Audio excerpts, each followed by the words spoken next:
Bonsoir à tous.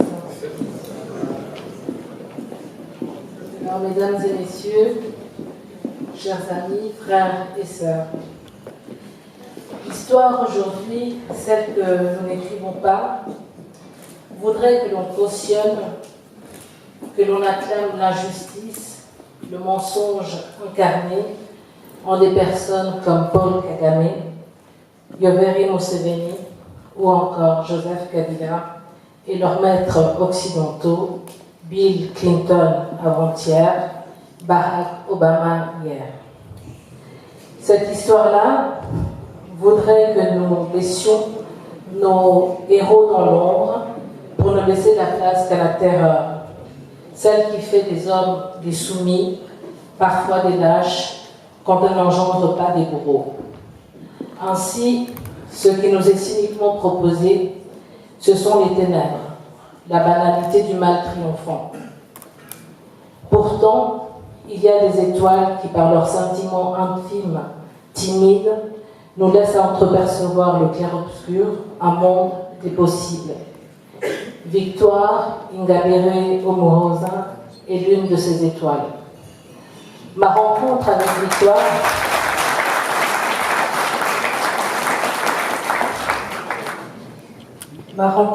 Victoire s'est faite par vidéo interposée. Alors que j'essayais de mettre des mots sur ce qui se passait dans mon pays à moi, la République démocratique du Congo.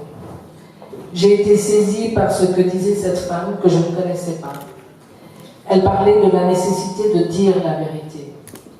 Dire la vérité sur quoi exactement? Et qui était cette femme qui avait entrepris de dire cette vérité?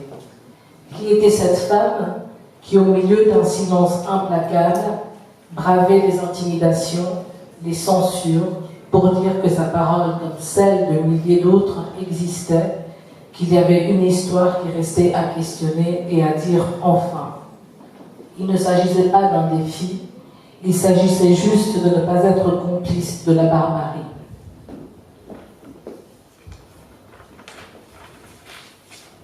Ce que cette femme-là disait et qu'elle recherchait par-dessus tout l'humain. Ce qu'elle nous disait, c'est qu'aucun humain sur cette terre ne pouvait être libre tant que son semblable était réduit au silence, insulté, emprisonné, torturé ou tué.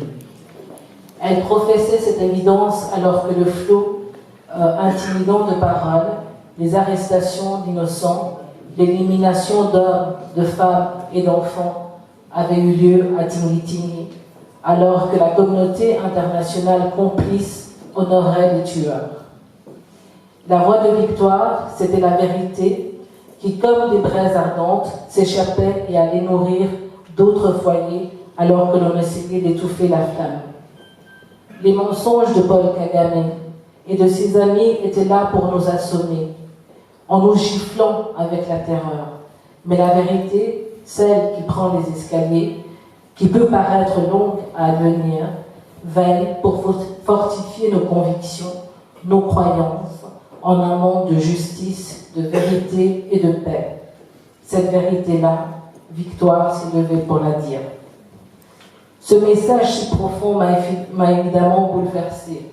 Bouleversée parce que dans la guerre que nous subissions, nous les Congolais, il y avait de l'autre côté de la frontière une voix, des personnes que l'on voulait pourtant nous forcer à haïr et qui disaient que notre destin était commun, que la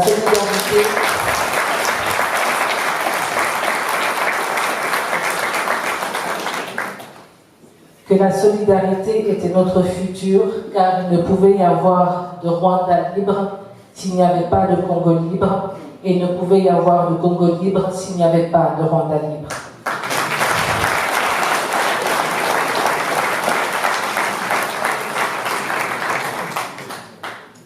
Le combat de Victoire, c'est notre combat, donc également. Et il prend une résonance et une dimension particulière à l'échelle africaine, car ce qui nous arrive dans la région des Grands Lacs, c'est une tragédie africaine au fond des plus banales. Des Africains que l'on exploite, des Africains que l'on arme pour qu'ils s'entretuent, des Africains que l'on méprise du fait de la couleur de leur peau.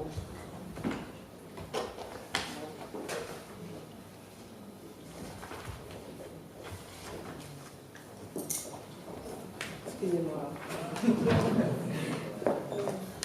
J'arrive plus à trouver les pages. Désolée. Alors, des Africains que l'on méprise donc pour la couleur de leur peau, des Africains que l'on pille, des Africains encore très aliénés par les souffrances que des siècles de servitude n'ont pas encore réussi à effacer, des Africains qui subissent des hontes dont il n'est jamais question. Dans ce contexte, la vie de Victoire Ingabire Umuhoza, son combat sont un rappel de la nécessité de la mémoire, de l'historicité de tous ces événements qui doivent nécessairement être compris pour amener les solutions et les réponses adéquates. Ce que nous dit Victoire, c'est qu'il importe que nous reprenions l'initiative de nos vies pour pouvoir à notre tour raconter nos vécus, nos vérités, raconter aussi nos souffrances, sans muselière, pleurer nos morts et enfin les enterrer dans la dignité. Pour toutes ces raisons, je suis fortement attachée à la personne de Victoire. Cette femme qui, dans l'adversité, dans la brutalité extrême de la privation des siens qu'on lui fait subir, cette femme ne lâche rien. Toute action que fait Victoire, c'est toujours un non qu'elle oppose à la barbarie, à l'impuissance. Et en cela, Victoire Ingabire représente pour nous ce que nous avons de plus cher, c'est-à-dire la vie. Celle que l'on doit célébrer, celle que l'on doit respecter. Cette vie n'a de sens que lorsqu'elle est vécue dans la liberté, qui nécessite comme préalable indispensable l'établissement et la déclaration de la vérité. Et c'est pour ça qu'il est important pour moi de dire aujourd'hui, comme j'ai pu l'écrire par ailleurs il y a quelques années au sujet de Victoire Ingabire, qu'il était indispensable que nous fêtions nos héros quand ils sont vivants, car c'est la vie et c'est la vie qui est importante. Tant qu'ils sont vivants, ils nous insufflent la force de continuer notre combat pour qu'on les voie libres, pour qu'ils puissent nous hériter de leur force, pour que le témoignage de leur vie, de leur combat, soit ces nombreux remparts contre l'abjection. Victoire, c'est une de ces boussoles, nos boussoles, parmi toutes ces personnes qui hier, aujourd'hui et demain se sont levées et se lèvent et se lèveront pour cette bataille pour la liberté. En cela, nous devons la chérir, en cela, nous devons profondément respecter sa parole et nous ne devons pas avoir honte, et j'insiste, ne pas avoir honte ni peur de nous mettre à ses côtés, car ainsi nous affirmons que là réside la vérité.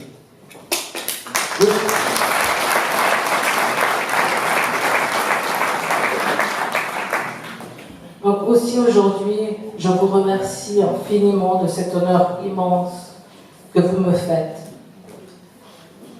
Mais ces actions que nous menons, comme j'ai pu dire, ne sont rien si nous ne nous abreuvons pas à ces combats qu'ont menés les gens hier et que mène Victoire aujourd'hui.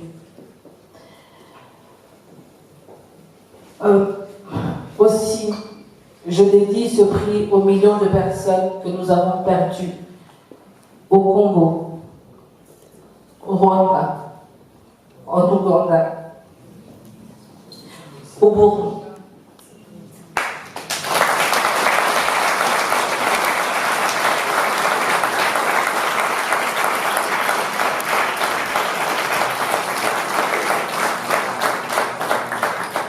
Et en particulier à toutes ces femmes, puisqu'aujourd'hui c'est d'elles dont il s'agit, à toutes ces femmes, je dédie ce prix, car ces femmes ont du courage et ce courage doit nous inspirer.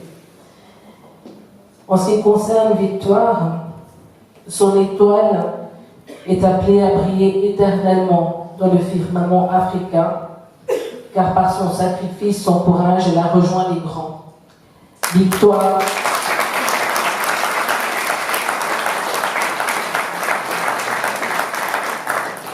Victoire, c'est Lumumba dans son courage jusqu'au boutiste.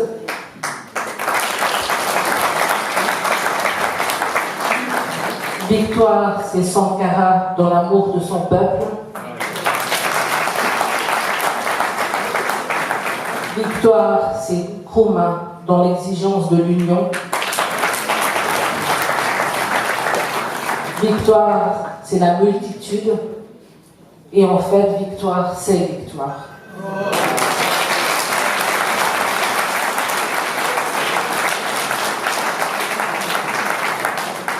une femme armée de la seule vérité et de l'amour qui a fait trembler ceux qui se sont armés de haine et de baïonnettes et qui se sont targués d'avoir arrêté un génocide.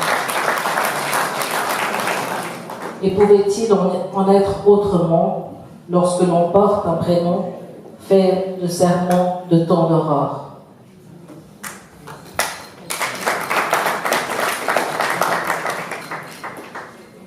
Merci à vous. Natondi Bino, Otondisi, Nalingala, et Murakoze.